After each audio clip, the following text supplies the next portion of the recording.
Avinash Malhotra balcony की railing से take लगाए खड़ा था। वह नाइट सूट जैसी ड्रेस में था। शाम ढलने को थी। नीचे लॉन में पेड़ों के साए लंबे हो चुके थे। उसके हाथ में आधी बुझी सिगरेट थी, जिससे धुआं उठकर हवा के साथ कहीं खो जाता। वह हमेशा की तरह खामोश अपने ही ख्यालों में डूबा हुआ था कि अचानक उसकी नज़र बाईं ओर गई। वहां बड़े आम के पेड़ के नीचे एक लड़की बैठी थी। उसके बाल खुले थे, चेहरा किताब में झुका हुआ था, लेकिन ढलती धूप की हल्की किरणें उसके गालों पर पड़ रही थी। कपड़े सादे थे, मगर उसमें एक अलग ही सलीका और गरिमा थी, ऐसा कि देखने वाला अपने आप ठहर जाए। अविनाश की नसें कुछ पल के लिए जैसे जड़ हो गईं। उसके होठों पर हल्की सी मुस्कान आ गई। वह सीधा हुआ और मोबाइल निकालकर एक नंबर मिला दिया। पहली ही घंटी में कॉल उठ गई। दूसरी तरफ से कुछ कहा जाता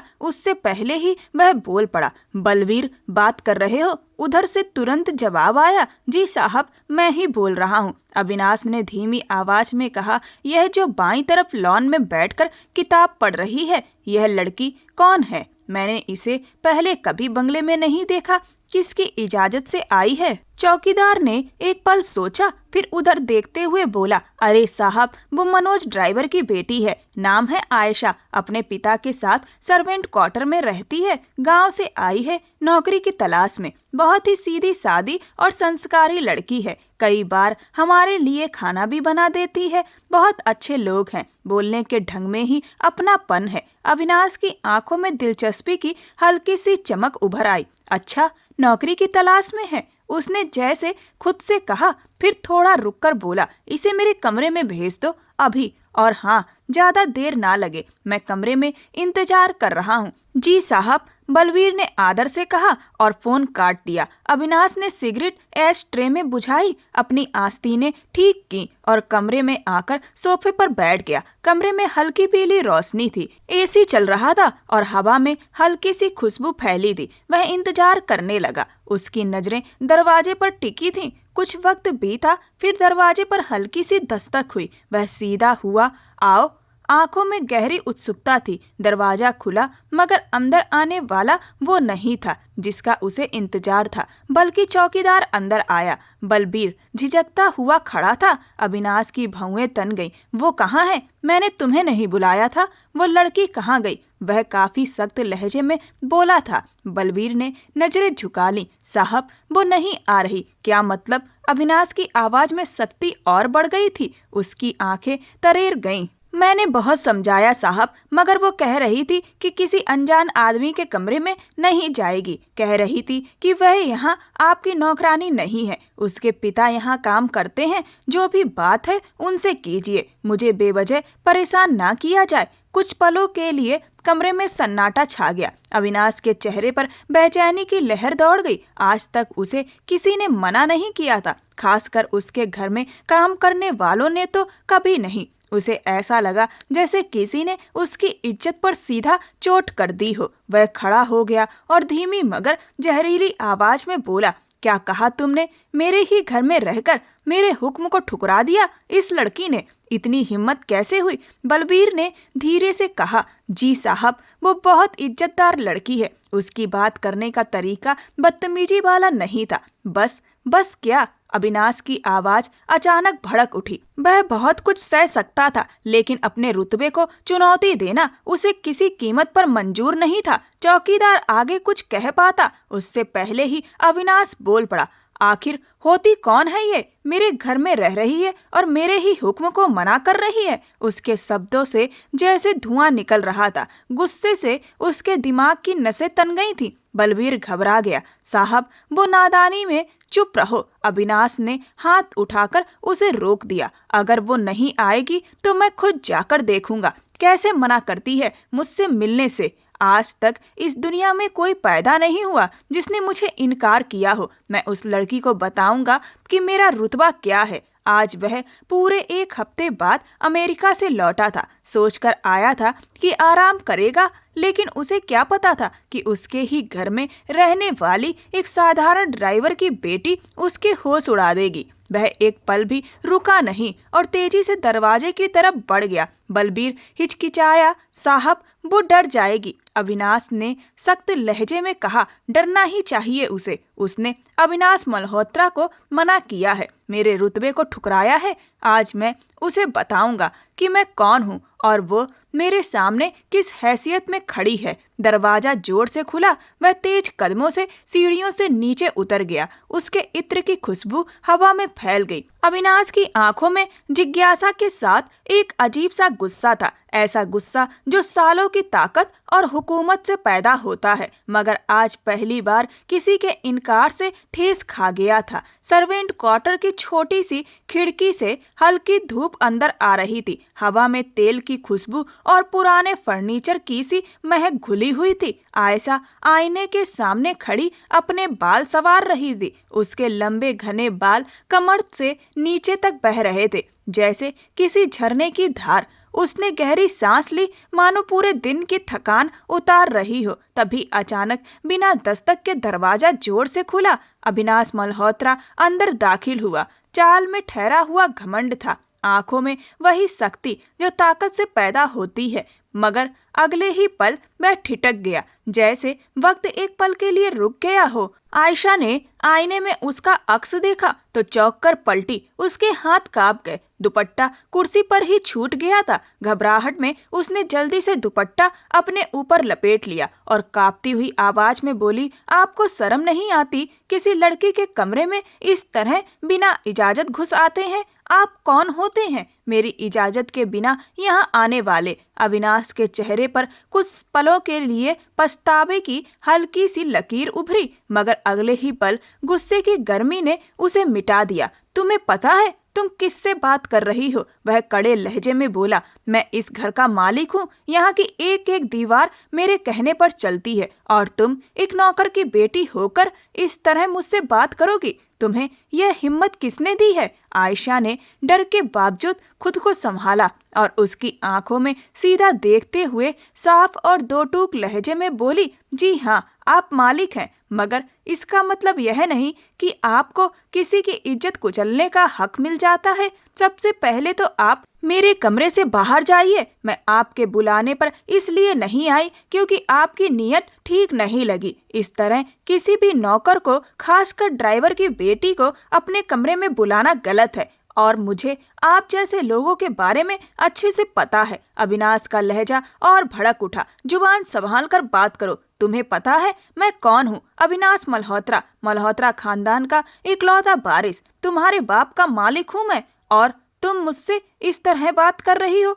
इतनी हिम्मत कैसे हुई तुम्हारी? तुम अभी मेरे गुस्से को जानती नहीं हो। आयशा ने नजर उठाकर उसकी आंखों में देखा और मजबूत साफ आवाज में बोली, हो सकता है आप मेरे पिता के मालिक हो, मगर मेरे नहीं। मैं एक इंसान हूँ, आपकी जागीर नहीं, जो आप मुझसे इस तरह बात करें। मैं किसी को भी यह हक नहीं देती कि वो मुझ पर हुकूमत जमाए। हमारा आपस में कोई रिश्ता या नाता नहीं है। फिर वह एक कदम आगे बढ़ी और बोली, और अगर इज्जत आपके खानदानी नाम से आती है तो आपका घमंड बहुत कमजोर है, क्योंकि इज्जत किरदार से बनती है, विरासत से नहीं। बेहतर होगा यह रौब किसी और पर दिखाएं। मैं मनोज की बेटी आयशा हूँ, जो किसी के डर या रुतबे में नहीं आती। मैंने अपनी जिंदगी अपने उसूलों पर जी है, इसीलिए ना मैं कभी किसी से दबूंगी और ना आपसे दबने वाली हूँ। इसीलिए बेहतर होगा अपने लहजे पर काबू रखें। अविनाश कुछ पलों तक खामोशी से उसे देखता रहा। पहले चेहरे पर हैरानी आई, फिर गुस्सा। तुम्हें बात करने की तमीज नहीं है? मैं तुम्हें दिखाऊंगा कि मेरी बात टालने का अंजाम क्या होता है, और जिस तरह तुमने मुझसे बात की है उसका खामियाजा भी तुम्हें भुगतना पड़ेगा। आयशा ने धीमे मगर पक्के लहजे में कहा, अंजाम उसी का होता है जो गलती करता है। मैंने कोई गलती नहीं की, आपका यहाँ आना ही गलत है। फिर उसने दरवाजे की तरफ इशारा किया, यह मेरा कमरा है, आप यहाँ से जाइए, और अगर आप नहीं जाएंगे तो मैं खुद चली जाऊंगी। मैं किसी गैर आदमी के साथ एक ही छत के नीचे नहीं खड़ी हो सकती। अविनाश के होंठ कस गए। उसके घमंड को जैसे किसी ने खुली चुनौती दे दी हो। तुम्हें नौकरानी बनाकर रखूंगा, वह चिल्लाया, तुम्हें तमीज सिखाऊंगा और बताऊंगा कि अविनाश मल्होत्रा क्या चीज है। आयशा के चेहरे पर डर नहीं, बस एक ठहरी हुई गंभीरता थी। धमकियां उन पर असर करती हैं जिन्हें अपने हक पर शक होता है। मैं ना झुकती हूँ ना कभी झुकूंगी। अगर ताकत दिखानी है तो बाहर दुनिया में दिखाइए, यहाँ किसी कमजोर लड़की पर नहीं। अविनाश की मुट्ठी कसकर बंद हो गई, मगर उसकी जुबान जैसे जवाब देना भूल गई। वह बस उसे देखता रहा। उसकी आंखों में एक अजीब सी मजबूती थी जो बड़े से बड़े हुक्म को भी बेअसर कर देती है। कमरे में कुछ पलों के लिए सन्नाटा छा गया। बाहर से बर्तनों के टकराने की आवाज आ रही थी। कहीं दूर किसी के हंसने की हल्की सी गूंज सुनाई दे रही थी। आयशा ने हल्के मगर पुख्ता लहजे में आखिरी बात कही, अब अगर आपका गुस्सा खत्म हो गया हो तो आप जा सकते हैं। वह बिना वजह ऐसे इंसान से उलझ गई थी जिससे उलझना उसके लिए आगे चलकर भारी पड़ सकता था। अविनाश के चेहरे पर तेज गुस्से की लहर दौड़ गई, मगर इसके बावजूद वह बिना कुछ कहे पलट गया। दरवाजे तक जाकर रुका और एक नजर पीछे डाली। आयशा अब भी अपनी जगह खड़ी थी। दुपट्टा ठीक से संभाला हुआ था, चेहरे पर वही गरिमा, वही आत्मविश्वास। वह दरवाजा जोर से बंद करके बाहर निकल गया, मगर उसके कदमों की तेजी बता रही थी कि आज पहली बार किसी ने अविनाश मल्होत्रा को शब्दों से हरा दिया था। लेकिन कोई नहीं जानता था कि अविनाश के दिमाग में उस वक्त क्या चल रहा था। रात का सन्नाटा फैल चुका था। लॉन की घास पर ओस की नमी चमकने लगी थी। सर्वेंट क्वार्टर में हल्की रोशनी जल रही थी। आयशा जमीन पर अखबार बिछाए बैठी थी। सामने एक कप में चाय ठंडी हो रही थी। माहौल शांत था, मगर अगले ही पल दरवाजा जोर से खुला। मनोज हाँफते हुए अंदर आए। उनके चेहरे पर चिंता और गुस्से का मिला जुला असर साफ नजर आ रहा था। ये तुमने क्या कर दिया आयशा? मनोज की आवाज भारी और डांट से भरी हुई थी। आयशा चौंक कर खड़ी हो गई। क्या हुआ बाबा? मनोज ने हाथ में पकड़ी टोपी बेड पर फेंक दी। बलबीर ने बताया कि तुमने बड़े साहब से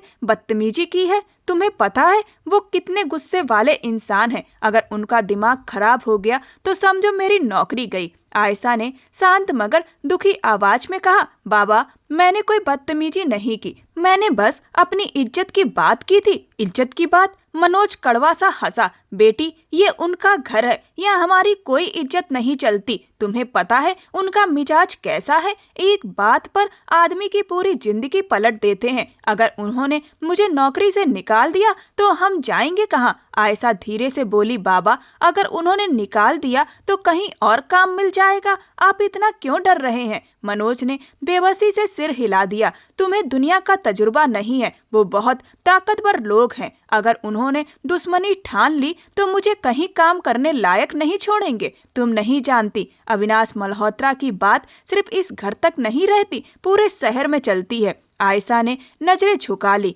मैं क्या करती बाबा? वो बिना इजाजत मेरे कमरे में आ गए थे, अजीब कपड़ों में थे। मैं कह रही थी कि बाहर जाएं, मगर वो सुन ही नहीं रहे थे। मैं डर गई थी, इसीलिए मेरी आवाज ऊंची हो गई। मनोज ने मायूसी से सिर पकड़ लिया। अरे नासमझ लड़की, तुम्हें आवाज ऊंची करने की क्या जरूरत थी? चुपचाप कमरे से बाहर निकल जाती। तुम्हें अंदाजा भी है तुमने किस इंसान को भड़का दिया है? आयशा के लहजे में थकान थी। बाबा बात इज्जत की थी। अगर मैं चुपचाप निकल जाती तो अपनी ही नजरों में गिर जाती। मनोज ने गुस्से में मेज पर हाथ मारा। तुमने बेवजह मुसीबत को दावत दे दी है। ऐसे लोग किसी का इनकार बर्दाश्त नहीं करते। तुम्हारी ये जिद हमें सड़क पर ला खड़ा करेगी। अभी दोनों बात कर ही रहे थे कि दरवाजे पर दस्तक हुई। बलवीर अंदर आया। सांस तेज चल रही थी, चेहरे पर घबराहट साफ थी। मनोज जी, बड़े साहब ने आपको तुरंत अपने कमरे में बुलाया है। कह रहे हैं अभी के अभी आए। मनोज का चेहरा उड़ गया। अभी अभी? ये तो गजब हो गया। धीमी आवाज में बोला, ठीक है जा रहा हूँ। बलबीर ने सिर झुकाकर इजाजत ली और बाहर चला गया। दरवाजा बंद होते ही मनोज ने थके हुए अंदाज में बेटी की तरफ देखा। देखा तुमने? यही मैं कह रहा था। अब पता नहीं वो मेरे साथ क्या करने वाले हैं। मैंने तुम्हें समझाया था मगर तुम सुनती कहाँ हो? आयशा तड़प कर बोली, बाबा मैंने कुछ गलत नहीं किया। आप चिंता मत कीजिए, मैं सब समझा दूंगी। अगर जरूरत पड़ी भी तो तुम कुछ नहीं कहोगी? मनोज सख्त लहजे में बोले। मैं खुद बात करूंगा, तुम बस कमरे से बाहर नहीं निकलोगी। अगर उन्होंने कुछ पूछा तो जवाब मैं ही दूंगा, तुम्हारी जुबान नहीं खुलेगी। एक लफ्ज ने मेरी बरसों की इज्जत दांव पर लगा दी है। आयशा खामोश खड़ी रही। उसकी नजरें जमीन पर थीं और हाथों में पकड़े अखबार के कोने मुड़ते चले गए। मनोज ने गहरी सांस ली। बेटी, तुम अच्छी हो, मगर यह दुनिया अच्छी नहीं है। यहाँ सच बोलने वाले अक्सर नुकसान उठाते हैं। यह कहकर वह दरवाजे की तरफ बढ़े। जाते जाते रुककर बोले, अगर मैं देर तक नहीं लौटूं तो बलबीर से पूछ लेना कि मुझे कहाँ बुलाया गया है। दरवाजा बंद हुआ तो आयशा की आंखों से आंसू चुपचाप बह निकले। वह उसी अखबार को देखती रही जिस पर कल की सुर्खी छपी थी। इंसाफ पाना मुश्किल नहीं, बस हिम्मत चाहिए। वह बहुत धीमी आवाज में बुदबुदाई, हिम्मत तो की थी बाबा, मगर शायद ये घर हिम्मत बर्दाश्त नहीं करता। दूसरी ओर अविनाश मल्होत्रा के कमरे में रात की हल्की रोशनी फैली हुई थी। दीवारों पर सलीके से लगी तस्वीरें, भारी पर्दों के पीछे से आती हल्की खुशबू और मेज पर रखी सिगरेट की डिब्बियां, सब कुछ उसके मिजाज की तरह सदा हुआ मगर सख्त लग रहा था। दरवाजे पर हल्की सी दस्तक हुई। अविनाश ने नजर उठाए बिना कहा, आओ। दरवाजा धीरे से खुला। मनोज झुके हुए हाथ जोड़कर अंदर आए। उनकी पहली नजर सोफे पर पूरे आत्मविश्वास से बैठे अविनाश पर पड़ी। काले कुर्ते पैजामे में बाल हल्के से बिखरे हुए, आंखों में बही बेपरवाह ठंडापन। नमस्ते साहब, मनोज ने धीमे से कहा। नमस्ते, बैठो, अविनाश ने रूखे स्वर में कहा। मनोज झिझकते हुए बोले, जी साहब, और सोफे के सामने जमीन पर बैठ गए, हाथ घुटनों पर रखे, सिर झुका हुआ। कमरे में कुछ पलों की खामोशी छा गई। फिर अविनाश ने गहरी सांस ली और कड़े लहजे में बोला, मनोज, तुम्हारी इतनी हिम्मत कैसे हुई कि मेरी इजाजत के बिना अपनी बेटी को यहाँ ले आए, और ऊपर से वो मुझसे इस तरह बात कर रही है? यही संस्कार दिए हैं तुमने अपनी औलाद को? मनोज का चेहरा उतर गया। साहब, गलती मेरी है। मैंने सोचा बेटी नौकरी की तलाश में थी, इसीलिए अपने साथ ले आया, मगर मेरा यकीन कीजिए उसकी नीयत खराब नहीं थी। वो बस, अविनाश ने बीच में ही बात काट दी, बस क्या, मेरी मौजूदगी में जुबान चला रही थी। उसे पता भी है वो किससे बात कर रही थी। अगर मैं चाहूँ तो अभी के अभी तुम्हें इस घर से निकाल सकता हूँ, और इतना ही नहीं, तुम्हें कहीं और काम भी नहीं मिलेगा। तुम नहीं जानते अविनाश मल्होत्रा किस मिजाज का इंसान है। यह सुनते ही मनोज कांपते हुए जमीन पर झुक गया और उसके पांव पकड़ लिए। साहब, माफ कर दीजिए, ऐसी गलती दोबारा नहीं होगी। मैं खुद अपनी बेटी को समझा दूंगा, बल्कि अगर आप कहें तो अभी के अभी उसे यहाँ से वापस भेज दूंगा। वह दोबारा आपके सामने नहीं आएगी। अविनाश ने कुछ पल उसे इसी हालत में झुका रहने दिया, फिर ठंडे और सख्त लहजे में बोला, उठो, ये सब हरकतें मुझे पसंद नहीं है। मनोज हड़बड़ाकर खड़ा हुआ। अविनाश ने सिगरेट सुलगाई और कस लिया और धुआं छोड़ते हुए पहले से थोड़ा नरम स्वर में बोला, लड़की है, भेजने की जरूरत नहीं है, अपने साथ ही रखो, लेकिन याद रहे, आगे से मेरे किसी भी हुक्म या बात के खिलाफ उसकी जुबान नहीं खुलनी चाहिए, समझे? जी साहब, बिल्कुल समझ गया, मनोज ने घबराई हुई आवाज में कहा। अविनाश की आवाज में फिर से हुक्म का वजन आ गया। वैसे पढ़ी लिखी कहाँ तक है तुम्हारी बेटी? साहब, उसने ग्रेजुएशन किया है। बड़ी मुश्किल से मैंने अपनी सारी जमा पूंजी उसकी पढ़ाई में लगा दी। चाहता था कि वह अपने पैरों पर खड़ी हो जाए, अब बस उसे जल्दी नौकरी मिल जाए। अविनाश कुछ पलों तक चुप रहा, जैसे किसी हिसाब किताब में डूब गया हो। फिर बोला, ठीक है, कल उसे ऑफिस भेज देना, मैं देखूंगा वहां वो क्या कर सकती है। मनोज ने हैरानी से सिर उठाया। जी साहब। अविनाश ने हल्का सा सिर हिलाया। हाँ, मगर उसे साफ समझा देना कि ऑफिस में इस तरह का रवैया नहीं चलेगा। जिस जगह मेरे नाम का बोर्ड लगा है वहां बदतमीजी की कोई जगह नहीं होती। जी साहब, बिल्कुल, मैं उसे अच्छे से समझा दूंगा, वो दोबारा ऐसी गलती नहीं करेगी। अविनाश ने सिगरेट एश ट्रे में बुझाई, पीठ से सोफे का सहारा लिया और नजरें झुकाकर बोला, ठीक है, अब जाओ। और मनोज, इसे अपना आखिरी मौका समझना। तुम्हारी बेटी का व्यवहार अब तुम्हारी जिम्मेदारी है। अगर दोबारा मेरे सामने उसकी जुबान चली तो सिर्फ तुम्हारी नहीं, तुम दोनों की जगह सड़क पर होगी। जी साहब, दोबारा शिकायत का मौका नहीं मिलेगा, मनोज ने जल्दी से कहा और धीरे धीरे पीछे हटते हुए दरवाजे की तरफ बढ़ गया। दरवाजा बंद होने के बाद अविनाश कुछ पल तक खामोश बैठा रहा। उसके चेहरे पर अब गुस्से की जगह हल्की सी उलझन थी। ग्रेजुएशन, उसने बहुत धीमी आवाज में खुद से कहा। फिर उसने खिड़की की तरफ देखा।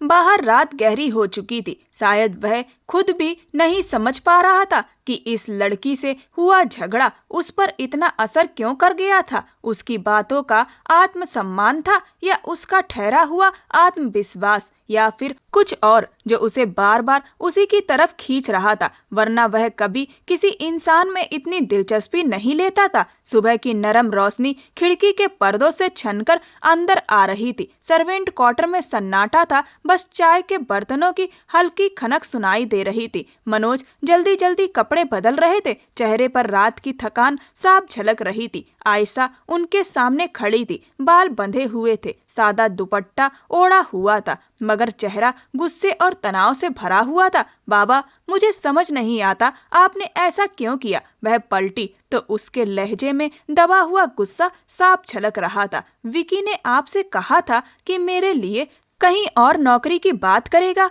मैं उस इंसान के साथ एक पल भी नहीं बिता सकती। मुझे उसकी शक्ल तक अच्छी नहीं लगती। मनोज ने उसे शांत करने की कोशिश करते हुए कहा, बेटी, तुम्हें हालात की समझ नहीं है। दुनिया उतनी आसान नहीं होती जितनी ऊपर से दिखती है। हालात, आयशा तंज भरी हंसी हंसी, अगर रोजी सिर्फ ऐसे लोगों के सामने झुकने से मिलती है तो मुझे ऐसी रोजी नहीं चाहिए। आप जानते हैं वो किस लहजे में बात करता है। उसके चेहरे पर घमंड साफ नजर आता है। मैं वहां जाकर क्या करूंगी? रोज उसके हुक्म सुनती रहूं? मनोज ने गहरी सांस ली। आयशा, वो इंसान बुरा नहीं है, बस उसका गुस्सा तेज है। असल में दिल का बुरा नहीं है, सबकी फिक्र करता है, उसके अपने रिश्ते नहीं है, इसीलिए वो थोड़ा सख्त बन गया है, वरना वह हर किसी से इंसानियत से ही पेश आता है। मानो या ना मानो, मुझे यहाँ काम करते हुए 10 साल हो गए, लेकिन एक भी दिन ऐसा नहीं आया जब मुझे अपनी नौकरी की चिंता करनी पड़ी हो। जब भी पैसों की जरूरत पड़ी, इसी इंसान ने मदद की है। हर नौकर को वह अपने परिवार जैसा मानता है, कभी किसी के साथ गलत नहीं किया। हाँ, बोलता सख्त है, मगर किसी गरीब का नुकसान नहीं करता। आयशा कुछ पल चुप रही, फिर सख्त आवाज में बोली, बाबा, बुरा ना भी हो तो भी वो घमंड में अंधा है। उसकी नजरों से सामना करना भी मुझे असहज कर देता है। मैं वहां नहीं जाऊंगी, यह मेरा आखिरी फैसला है। मनोज कुर्सी पर बैठ गए और माथे पर हाथ रख लिया। बेटी, मैं यहाँ 10 साल से काम कर रहा हूँ। जब भी मेरी जिंदगी में मुश्किल समय आया, अविनाश साहब ने ही सहारा दिया। जब तुम बीमार पड़ी थी और दवाइयों के पैसे नहीं थे, तब भी उन्हीं ने मदद की थी। आज अगर मैं उनकी बात ना मानूं तो गलत कहलाऊंगा। आयशा ने नजरें फेर लीं। बाबा, मदद का मतलब यह नहीं कि हम अपनी इज्जत बेच दें। मैं उनकी आभारी जरूर हूँ, लेकिन उनकी गुलाम नहीं। मनोज का लहजा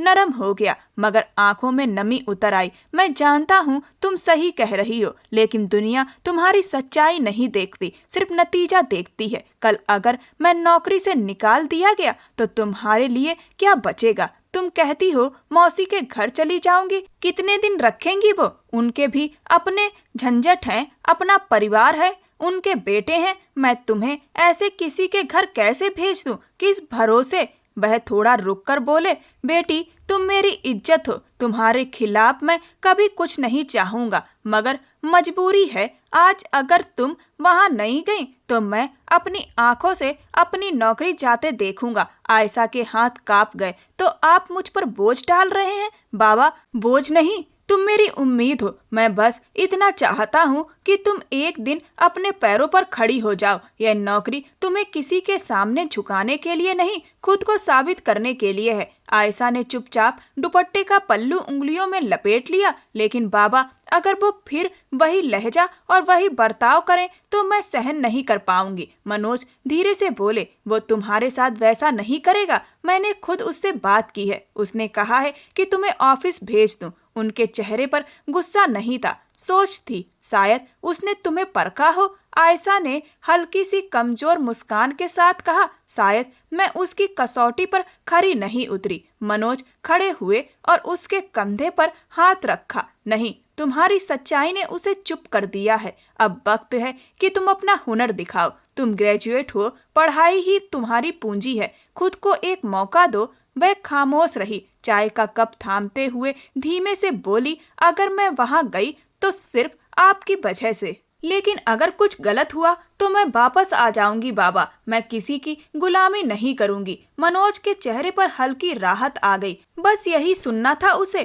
कमरे में हल्की सी हवा दाखिल हुई। दोनों दरवाजे की तरफ बढ़े। बाहर आंगन में बलवीर मोटरसाइकिल साफ कर रहा था। मनोज ने धीमे से कहा, चलो बेटी, देर न हो जाए। मल्होत्रा फूड इंडस्ट्री का रास्ता लंबा है। आयशा ने अपना दुपट्टा ठीक किया। चेहरा गंभीर था, मगर आंखों में एक अनजाना डर साफ झलक रहा था। बाप बेटी दरवाजे से बाहर निकले। एक तरफ पिता का भरोसा था, दूसरी तरफ बेटी की आत्मसम्मान की जिद, और इन दोनों के बीच वह सुबह खड़ी थी जो शायद उसकी जिंदगी की दिशा बदलने वाली थी। मल्होत्रा फूड इंडस्ट्री की इमारत अपने बड़े बड़े शीशे के दरवाजों और महंगे सन्नाटे के साथ किसी किले जैसी लग रही थी। आयशा को वहां बैठे पूरे 2 घंटे हो चुके थे। वेटिंग एरिया में लगे खुशबूदार पौधे, दीवारों पर टंगी कंपनी की तस्वीरें, उपलब्धियां और आसपास भागते दौड़ते चेहरे, सब उसे बार बार यह एहसास दिला रहे थे कि यहाँ वक्त भी रुतबे और हैसियत देखकर चलता है। आखिरकार रिसेप्शनिस्ट ने शालीनता से कहा, मिस आयशा, सर आपको बुला रहे हैं। आयशा ने गहरी सांस ली, दुपट्टा फिर से संभाला और दरवाजे के सामने जाकर हल्की सी दस्तक दी। आइए। अंदर से आने वाली आवाज में ठंडा सा हुक्म झलक रहा था। कमरा बड़ा था, लेकिन माहौल सख्त और ठंडा। सामने शीशे की दीवार के पार पूरा शहर फैला हुआ था, मगर अविनाश मल्होत्रा की नजरें फाइल पर जमी हुई थी। वह ग्रे पैंट कोट में कुर्सी पर पीछे टिक कर बैठा था, चेहरा सख्त और आंखें पैनी, जैसे सवाल करने से पहले ही सारे जवाब जानता हो। आयशा ने आदर से नमस्ते किया। नमस्ते सर। अविनाश ने बिना नजर उठाए कहा, नमस्ते। वह जैसे ही धीरे से कुर्सी पर बैठने लगी थी कि अचानक अविनाश ने नजरें उठाकर ठंडे लहजे में कहा, क्या मैंने आपको बैठने की इजाजत दी थी? आयशा के हाथ अपने आप कुर्सी के हत्थे पर जम गए। दबाव में उसकी उंगलियां भींच गईं। आंखों में एक पल के लिए गुस्से की चिंगारी लपकी, मगर उसने तुरंत नजरें झुका ली और चुपचाप खड़ी हो गई। अविनाश ने एक लम्हे तक उसे ऐसे देखा जैसे उसके अंदर तक झांक रहा हो। फिर बोला, आपके बाबा ने बताया था कि आप बहुत काबिल हैं। देखते हैं इसमें कितनी सच्चाई है। वह फाइल पलटते हुए बोला, तो मिस आयशा, आपने फूड साइंस में ग्रेजुएशन किया है? जी सर, पंजाब यूनिवर्सिटी से। हमारा बिजनेस फूड प्रोडक्ट का है, खासकर स्नैक और रेडीमेड आइटम्स। आपके हिसाब से मार्केट की सबसे बड़ी परेशानी क्या है? आयशा ने एक पल सोचकर जवाब दिया, सर क्वालिटी से ज्यादा भरोसे का सवाल है। लोग पैकिंग देखकर विश्वास कर लेते हैं, मगर स्वाद में लगातार एक जैसा अनुभव नहीं मिलता। जो कंपनी लगातार एक ही स्तर बनाए रखती है, वही बाजार में आगे निकलती है। अविनाश ने हल्की सी भौं उठाई। दिलचस्प। आमतौर पर लोग कीमत या ब्रांडिंग की बात करते हैं, आपने भरोसे की बात की। आयशा ने कहा, सर क्योंकि ब्रांड बनने से पहले भरोसा जीतना पड़ता है। अविनाश ने पेन घुमाते हुए हल्की सी ठंडी मुस्कान दी। अच्छी सोच है, लेकिन हम यहाँ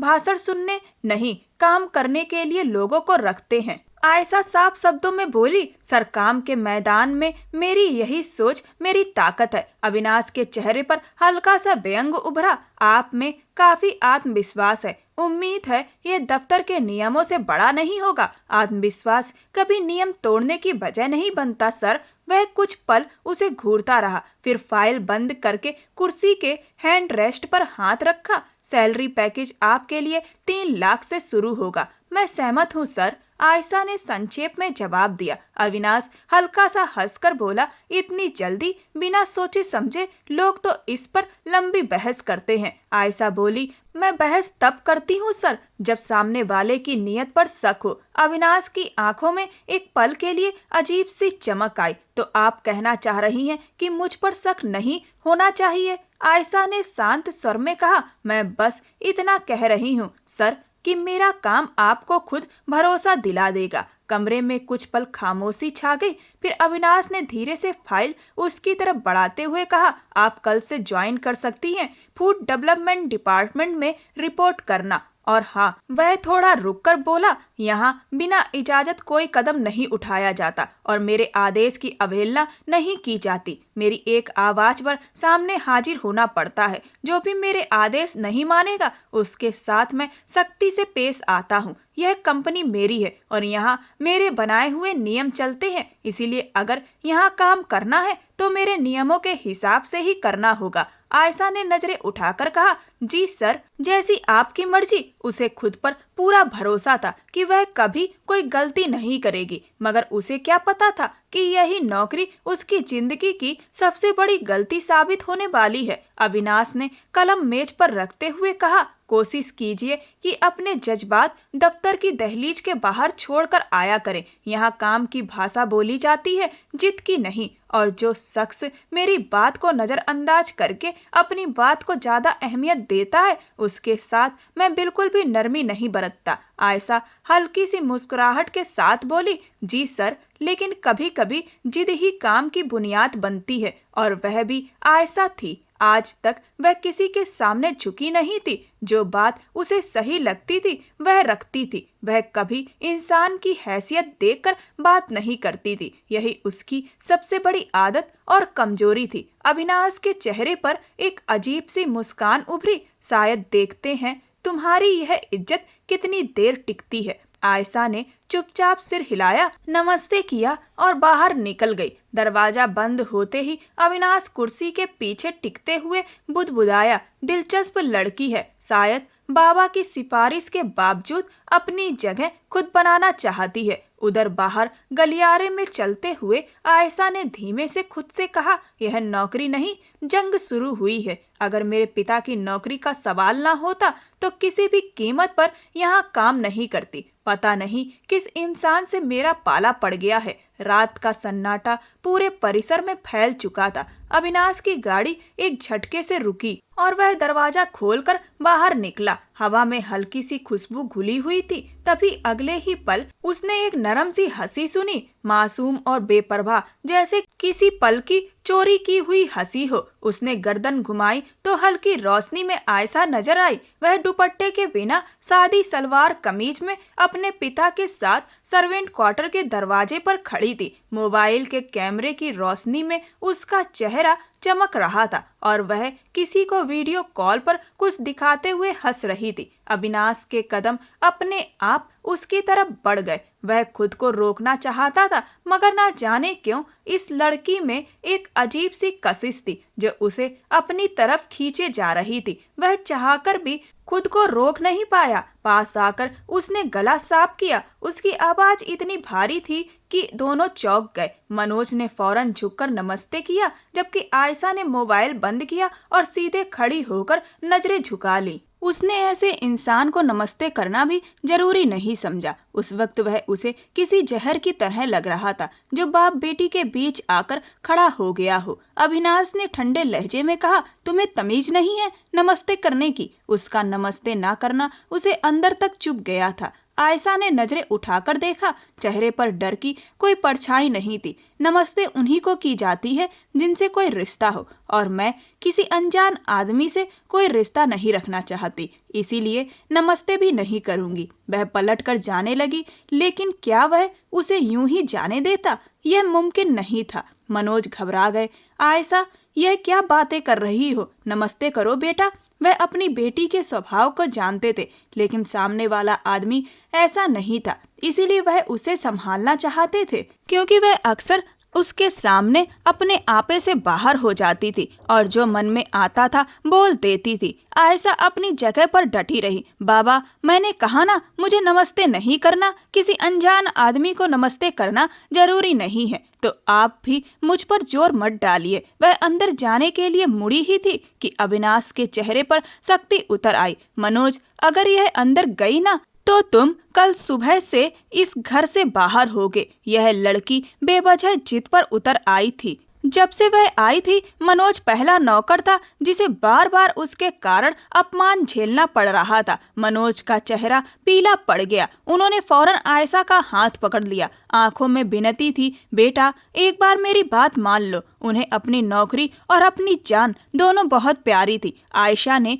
एक पल अपने पिता को देखा, फिर धीरे से सिर झुका लिया और वहीं ठहर गई, मगर उसकी मुट्ठियां सख्ती से भींची हुई थी। वह कुछ बोली नहीं। अविनाश एक कदम आगे बढ़ा और कहा, अब तुम जाओ मनोज, मुझे इस लड़की से अकेले में बात करनी है। जी साहब, वह धीमे से बोले और अंदर चले गए। वह अविनाश की नीयत और उसके हर अंदाज से वाकिफ थे, इसीलिए बेटी के मामले में भी मजबूरी में उस पर भरोसा कर गए थे। आयशा और अविनाश आमने सामने खड़े थे। खामोशी इतनी भारी थी जैसे दीवार के भी कान निकल आए हों। अविनाश बोला, तुम में बहुत अकड़ है ना? याद रखना, एक दिन तुम्हारी यह अकड़ तोड़कर रहूंगा। तुम अभी मुझे जानती नहीं हो। आयशा के होठों पर हल्की सी मुस्कान आई, मगर आवाज सख्त थी। जिस दिन मेरी अकड़ तोड़ोगे उस दिन मैं खुद को तबाह कर दूंगी। आयशा ना कभी किसी के सामने झुकी है और ना कभी झुकेगी, और जिस दिन झुकी वह दिन उसकी आखिरी सांस का दिन होगा शायद।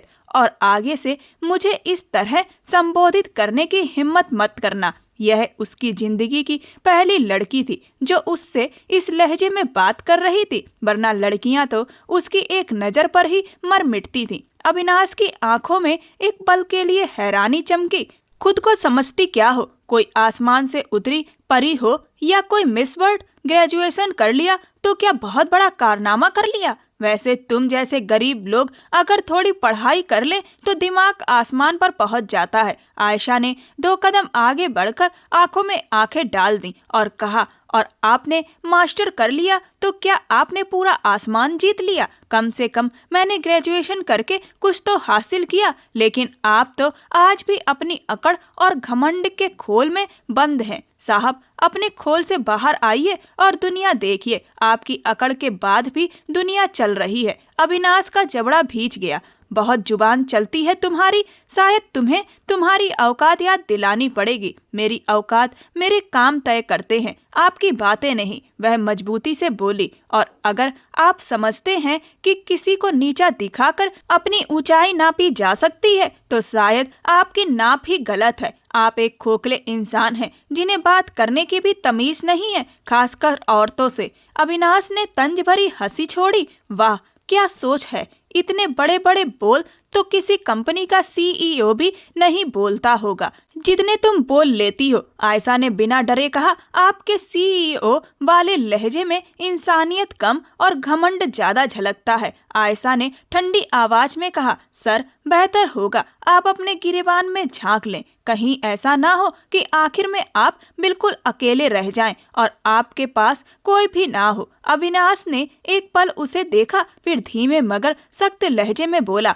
याद रखना, तुम्हारी यह जुबान और यह लहजा एक दिन तुम्हें बहुत महंगा पड़ेगा, और वह दिन मैं खुद लाऊंगा। तुम पहली हो जिसने मेरी इज्जत, मेरा घमंड और मेरा आत्मसम्मान खुलकर भड़काया है। इसका खामियाजा तुम्हें जरूर भुगतना पड़ेगा। आयशा ने शांत मगर मजबूत आवाज में कहा, मुमकिन है, लेकिन सच का बोझ झूठ और घमंड के गुस्से से हमेशा हल्का ही होता है। अविनाश के होठों पर एक कड़वी मुस्कान उभरी। तुम्हारा अंजाम तुम्हें खुद बुलाएगा और तुम्हारा घमंड तुम्हें वहां तक पहुंचाएगा। दोनों कुछ पल खामोश खड़े रहे। हवा जैसे थम सी गई थी। फिर आयशा पलटी और अपने क्वार्टर की तरफ बढ़ गई। अविनाश ने नजरें हटाए बिना धीमे से कहा, दिलचस्प है लेकिन खतरनाक भी। पोर्च की रोशनी में उसका साया लंबा होता चला गया, जैसे उसके भीतर का अहंकार जमीन पर अपनी शक्ल बना रहा हो। 1 हफ्ते बाद दोपहर का वक्त था।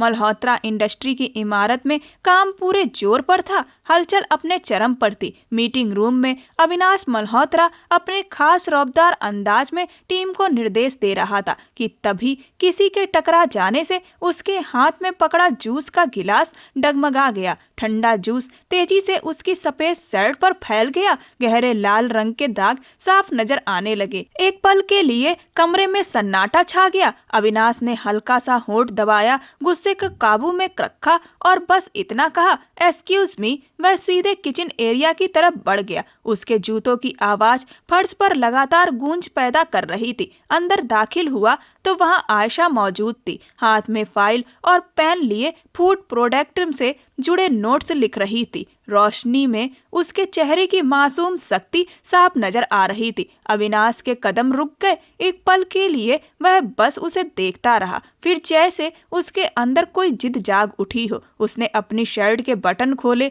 और एक झटके से उतारकर सीधा उसके चेहरे की तरफ उछाल दी। धोकर दे दो, वह कड़क आवाज में बोला। क्या देख रही हो मेरा मुंह? आयशा के हाथ एक झटके से रुक गए। चेहरे पर हैरानी और गुस्से के भाव थे। क्या आपका दिमाग ठीक है? वह भड़क उठी। यह कैसी बदतमीजी है? उसने शर्ट को नफरत से एक तरफ रख दिया। अविनाश के होठों पर तंज भरी मुस्कान आ गई। तुम मेरे ड्राइवर की बेटी हो और इस वक्त मैंने जो मामूली सा हुक्म दिया है उसका पालन करना तुम्हारा काम है। आयशा ने गहरी सांस ली, मगर उसकी आंखों में आग उतर आई थी। मैं यहाँ काम करने आई हूँ, मैं यहाँ की धोबी नहीं हूँ जो आपकी शर्ट धोऊं। अपना काम खुद कीजिए या किसी को रख लीजिए। मुझसे ऐसे काम की उम्मीद आगे से मत रखिएगा। वह एक कदम आगे बढ़ा। उसका लहजा जहरीला हो गया। तुम शायद भूल रही हो कि तुम किससे बात कर रही हो। मैं तुम्हारा बॉस हूँ। जी हाँ, आयशा ने मजबूती से कहा, इसीलिए अभी तक आपकी इज्जत कर रही हूँ। अगर आपकी जगह कोई और होता तो मैं वही शर्ट आपके मुंह पर दे मारती। अविनाश की आंखों में गुस्से की लाल लपटें भड़क उठी। कुछ ज्यादा ही जुबान नहीं चलती तुम्हारी? आयशा का चेहरा तना, मगर आवाज नहीं डगमगाई। हाँ चलती है, आप जैसे लोगों के सामने अपने आप चलने लगती है। क्योंकि आयशा ने झुकना नहीं सीखा, अविनाश ने दांत पीसते हुए कहा, मैं तुम्हें तुम्हारी औकात याद दिलाऊंगा। पहले अपनी औकात देख लीजिए सर। आप ताकतवर जरूर हैं, मगर इज्जत खरीदने का हक आज तक किसी के पास नहीं आया। यह कहकर उसने फाइल बंद की और वहां से निकल गई। उसके कदम मजबूत और बेखौफ थे। दरवाजा बंद होने की आवाज देर तक हवा में गूंजती रही। अविनाश कुछ पल वहीं खड़ा रहा। उसके चेहरे पर अजीब सा भाव था, गुस्सा, अहंकार और कहीं ना कहीं एक चुभन भी। उसने मेज पर रखा गिलास उठाया, मगर हाथ की नसें तनी हुई थी। वह बड़बड़ाया, आवाज भारी और टूटी हुई थी, तुम्हें तो मैं झुकाकर ही रहूंगा। बहुत बोलती हो ना। वह तेज कदमों से अपने दफ्तर की ओर बढ़ गया, मगर अंदर कहीं कुछ बदल चुका था, जैसे पहली बार किसी ने उसके घमंड के दरवाजे पर दस्तक दी हो। 2 दिन बाद वक्त धीमे धीमे सरक रहा था। रात की खामोशी चारों ओर फैली थी। आयशा बंगले के दरवाजे तक पहुंची तो दिल की धड़कन उसे कानों में सुनाई देने लगी। वह धीरे धीरे कदम बढ़ाती हुई अंदर दाखिल हुई। मनोज ने चुपचाप दरवाजा खोला और ड्राइंग रूम की तरफ इशारा किया। उसे यहाँ अपने पिता के जरिए बुलवाया गया था। ड्राइंग रूम में अविनाश आराम से सोफे पर बैठा था। सामने पानी का एक गिलास रखा था। उसने आयशा को अंदर आते देखा और हल्की सी तंज भरी मुस्कान दी। अरे वाह, आप तो किसी अनजान आदमी के बुलाने पर आती नहीं थी, आज क्या हुआ? उसके लहजे में हल्का सा मजाक और चुभन थी। आयशा चुपचाप खड़ी रही, नजरें सीधी थी, चेहरा भावहीन। बोली, क्यों बुलाया है? यह सुनते ही वह हंस पड़ा। आइए बैठिए, बात छोटी नहीं है। उसने हाथ के इशारे से सामने रखा कॉन्ट्रैक्ट उसकी तरफ खिसका दिया। यह देखिए, यही वो दस्तावेज हैं जो आपने 2 दिन पहले साइन किए थे। अचानक उसे याद आया कि 2 दिन पहले मैनेजर आकर उससे नौकरी पक्की होने के नाम पर दस्तखत करवा गया था। आयशा ने फाइल खोली, एक बार नजर दौड़ाई और शांत लहजे में बोली, तो मैं क्या करूं? यह तो नौकरी की पुष्टि के कागज थे, आपके मैनेजर ने खुद कहा था। अविनाश थोड़ा आगे झुककर बोला, नहीं, यह नौकरी का कॉन्ट्रैक्ट नहीं है। बस कमरे में एक पल के लिए पूरी खामोशी छा गई। आयशा ने फाइल दोबारा उठाई, लिखे हुए शब्दों को फिर से पढ़ा और अगले ही पल वह कॉन्ट्रैक्ट जमीन पर फेंक दिया। यह क्या बकवास है? आपने मेरे साथ यह कैसा खेल खेला है? उसके लहजे में कांपती हुई नफरत थी। अविनाश हंसा, मगर अब उसकी आवाज में घमंड साफ झलक रहा था। खेल नहीं, हकीकत है। 2 दिन बाद हमारी शादी होगी। अगर तुमने मना किया तो तुम्हें 50 लाख रुपए देने होंगे, और अगर यह रकम नहीं दे पाए तो तुम्हारे पिता जेल में होंगे। क्या वह लगभग चीख पड़ी। आप यह सब कैसे कर सकते हैं? कानूनी तौर पर सब सही है, तुमने खुद दस्तखत किए हैं। आयशा की आंखों से आंसू बहने लगे। मुझे मर जाना मंजूर है, मगर आप जैसे इंसान से शादी नहीं। अविनाश थोड़ा और पास आया, आंखों में सख्ती थी। तुम्हारी दिक्कत क्या है? मैंने तुम्हारा क्या बिगाड़ा है? तुम्हें मुझसे इतनी नफरत क्यों है? तुम्हारे अंदर यह जिद किस बात की है? आयशा ने कड़वे स्वर में कहा, क्योंकि आप घमंड में अंधे हैं। आप समझते हैं कि हर इंसान खरीदा जा सकता है। अविनाश मुस्कुराया, मगर वह मुस्कान जहर से भी ज्यादा तीखी थी। घमंड नहीं, हकीकत का एहसास है। तुम्हारे पिता मेरी फैक्ट्री में काम करते हैं। पुलिस की एक रिपोर्ट से सब कुछ खत्म हो सकता है। सोच लो, पंडित जी रास्ते में हैं। आयशा खामोश हो गई, उसके हाथ कांपने लगे। आंसुओं की लकीर पोंछते हुए वह बड़ी मुश्किल से बोली, ठीक है, अगर यही चाहते हैं तो शादी कर लीजिए, मगर याद रखिएगा आपने आज बहुत गलत किया है। एक दिन आपको इसका पछतावा होगा। वह पल बेहद भारी था। अविनाश सोफे से उठकर विजयी अंदाज में बोला, पछतावा? मैं कभी नहीं पछताता। उसने झुककर जमीन पर गिरा हुआ कॉन्ट्रैक्ट उठाया, उसकी मुड़ी हुई सीट को सीधा किया और उसे देखते हुए धीमे लहजे में बोला, इंसान की किस्मत कभी कागज पर नहीं लिखी जाती। तुम यह भूल रही हो। ड्राइंग रूम के माहौल में आयशा की सिसकियां गूंज रही थी। थोड़ी ही देर में पंडित जी आ गए। मनोज ने बहुत रोकने की कोशिश की, मगर हमेशा की तरह एक गरीब इंसान अमीर के सामने बेबस हो गया। कुछ घंटों में शादी हो चुकी थी। वह चाहकर भी मना नहीं कर पाई और मजबूरी में अविनाश मल्होत्रा की पत्नी बन गई। शादी के बाद उसे अविनाश के कमरे में भेज दिया गया। कमरा हल्की अंधेरी रोशनी में डूबा हुआ था। वह बिस्तर के किनारे बैठी थी, चेहरा पीला, आंखें लाल और दुपट्टे का किनारा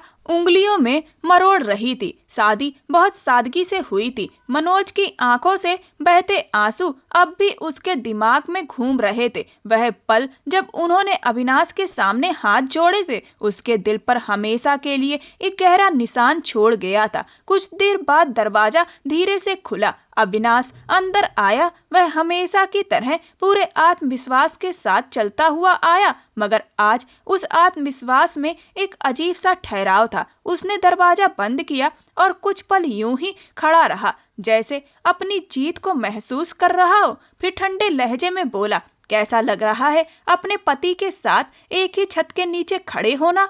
ओह सॉरी, शादी के बाद साथ रहना। उसके होठों पर तंज भरी मुस्कान थी, मगर आंखों में थकान छुपी हुई थी। आयशा नजरें झुकाए बैठी रही। कुछ पल बाद उसने धीमी आवाज में कहा, आपने ऐसा क्यों किया? मैं आपके लिए एक अजनबी थी। फिर भी क्यों? सिर्फ इसलिए कि मैंने आपकी बात नहीं मानी, या इसलिए कि मैंने आपको बार बार जवाब दिया? अविनाश ने एक कदम आगे बढ़ाया। नहीं, इसलिए कि तुम्हारी वह अकड़, वह खुददारी जो तुम्हारी जुबान से झलकती थी, उसे तोड़ना था। तुम हर वक्त हदों की बात करती थी ना। आज वही लड़की मेरी पत्नी है। अब देखते हैं तुम्हारी अकल कहाँ जाती है। वह सोफे के पास आया, झुककर उसके दुपट्टे के किनारे पर हाथ रखा। आज तुम्हारी सारी जिद खत्म कर दूंगा, तुम्हारी नजरें झुका दूंगा। वह चौंकी, मगर दुपट्टा खींचने के बजाय धीरे से बोली, अविनाश मल्होत्रा, अगर आज आपने मेरे साथ कुछ भी किया तो याद रखना,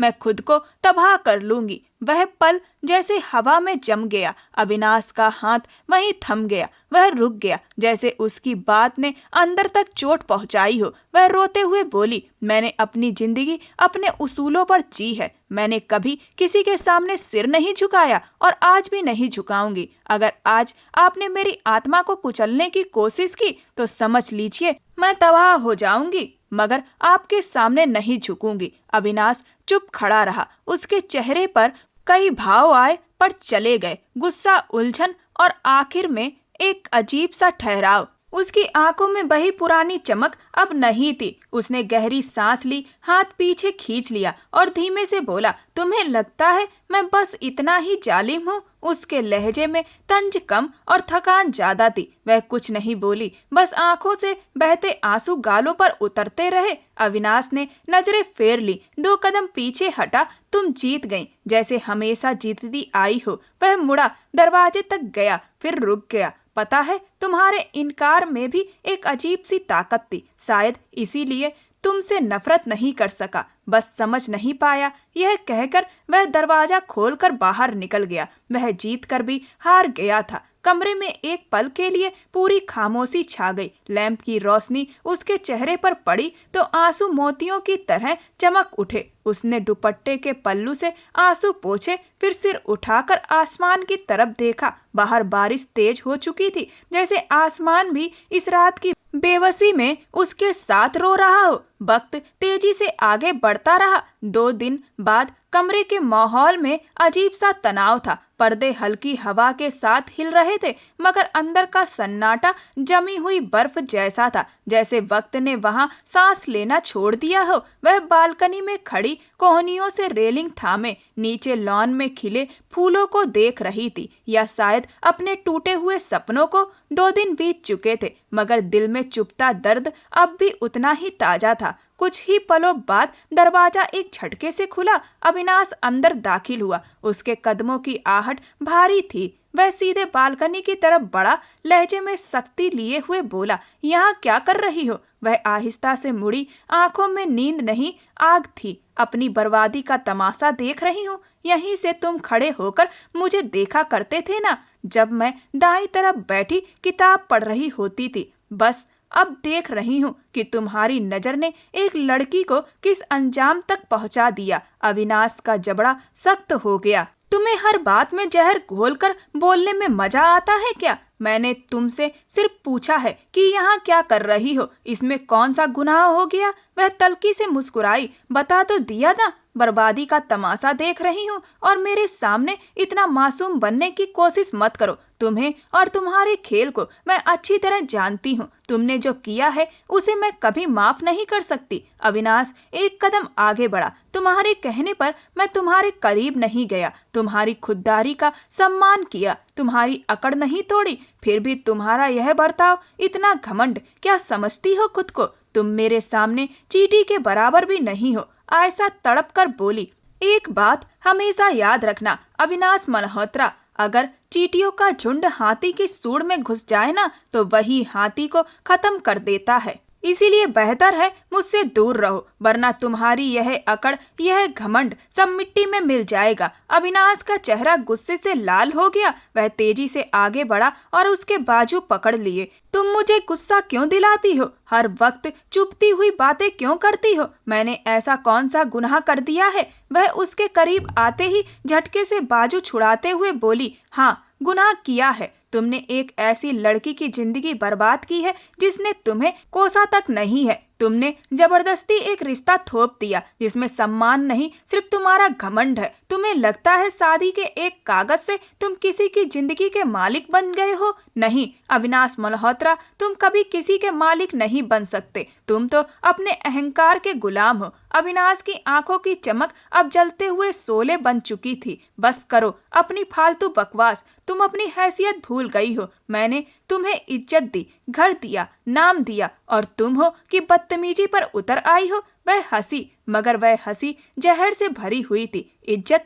तुमने जो किया है ना, उसे इज्जत नहीं कहते, उसे सौदा कहते हैं। एक बाप की मजबूरी और एक बेटी के सपनों का सौदा। तुम्हारी दौलत, तुम्हारी ताकत सब बेकार है। जब इंसानियत मर जाए तो आदमी सिर्फ एक खुदगर्ज खिलौना बन जाता है जिसे अपने अधिकार का नशा चढ़ा होता है। अविनाश एक पल उसकी आंखों में देखता रहा, फिर गुस्से में हाथ मेज पर दे मारा। आवाज पूरे कमरे में गूंज गई। तुमसे बात करना बेकार है। तुम औरत नहीं, एक जिद्दी पत्थर हो, और तुम मर्द नहीं, एक कमजोर इंसान हो जो औरत को नीचा दिखाकर खुद को ताकतवर समझता है। अविनाश ने घूर कर उसे देखा, फिर दरवाजे की तरफ बढ़ गया। दरवाजा जोर से बंद हुआ। उसकी आवाज देर तक गूंजती रही। वह बालकनी की रेलिंग के सहारे ढह गई। आंखों से आंसू बहने लगे, हिचकियां बंद गई थीं। मैंने तो कभी यह सब चाहा ही नहीं था, बस थोड़ा सा सुकून चाहा था, और तुमने वह भी मुझसे छीन लिया।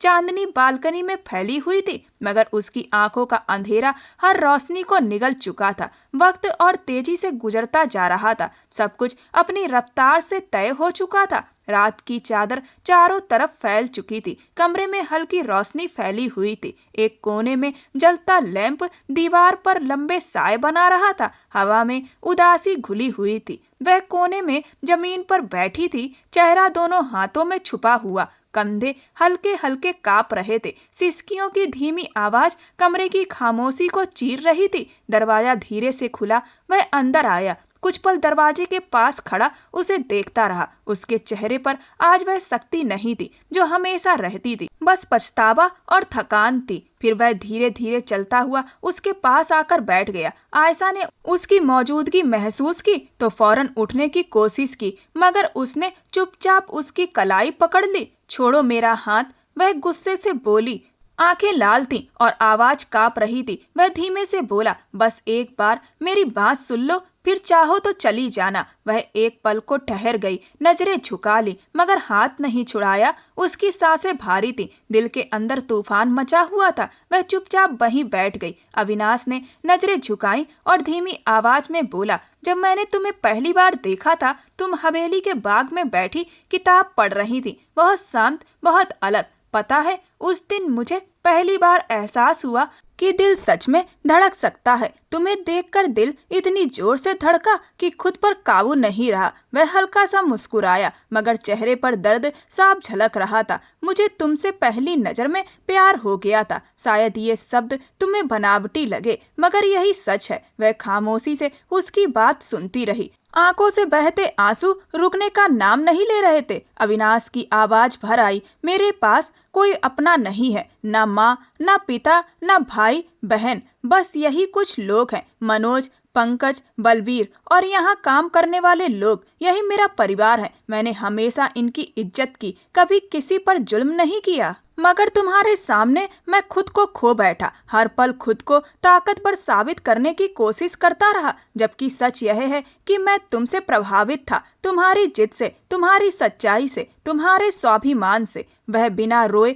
बोलता चला गया। मेरा हमेशा से इरादा था कि किसी अमीर लड़की से शादी नहीं करूंगा। मैं तो बस एक सीधी सादी लड़की चाहता था जो सच्चे दिल से प्यार करे। मगर जब तुम सामने आई, मुझे लगा कि तुम वही सच्चाई हो, लेकिन मैंने उसे नहीं पहचाना और उसे चोट पहुंचा दी। आयशा ने धीरे से सर उठाया। आंखों में नमी थी, मगर लहजा सख्त था। फिर क्यों किया तुमने ऐसा?